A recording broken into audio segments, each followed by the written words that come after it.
রাগ। ওই দিন আসলে চা পানি ঠিক মতো খাওয়ানো হয় নাই, দোষটা আমারই।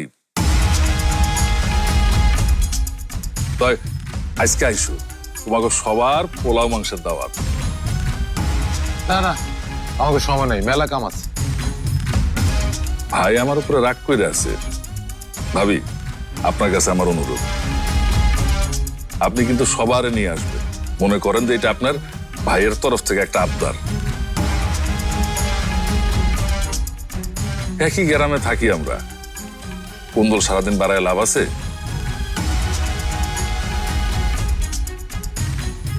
আমি তাহলে আসি। ভাই সুরুজ, সবাই সালাম দে, সালাম দে।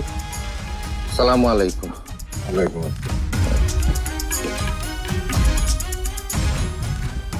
ওরা নিশ্চিত কোনো মতলব নিয়ে আইছে। হ্যাঁ, সবাই তো খালি মতলব নিয়েই আসে। দুনিয়া সবাই তো তোর কাছে খারাপ। আর যাই হোক মামি, চার মেয়ের মতো লোক কোনোদিন ভালো হইতে পারে না। স্বার্থ ছাড়া তো জীবনে কোনোদিন দেখলাম না কাউকে 2টা টাকা দিতে, আর আজকে একেবারে পোলাও মাংস দাওয়াত। আরে বুঝিস না, এগুলা হইলো নূতন ভণ্ডামি। ভালো খারাপ আমি বুঝি না, ওনারা দাওয়াত দিছে, আমরা যাব।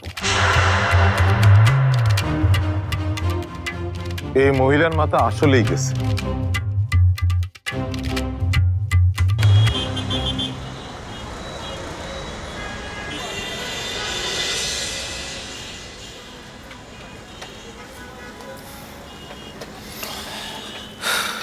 বাবা, আধা ঘন্টা হয়ে গেছে, তুমি এখনো বসে আছো।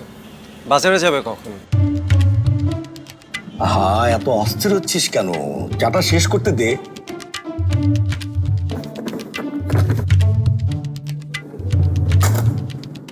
মিরাজ মিয়া ভাই আইলো না যে আপনার লগে গঠন বাইর ফের হয় না। চুপ! এই এই বেয়াদব, তোমাকে না বলেছি মিরাজের কাছ থেকে 10 মাইল দূরে থাকতে? দাও আরেক কাপ চা দাও। বাবা আবার চা?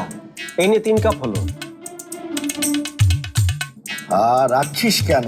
চিনি ছাড়াই তো খাচ্ছি। আগেরটা তো চিনি দিয়ে খাইছিলেন।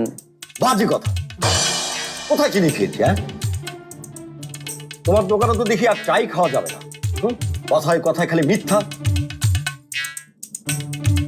এই সমাজটার যে কি হয়েছে রে মিঠু, সবাই জানে। আমি চাওয়াবাজি করি, তাহলে এইটা কি? তলানিতে ফ্যাচ ফ্যাচা চিনির দানা।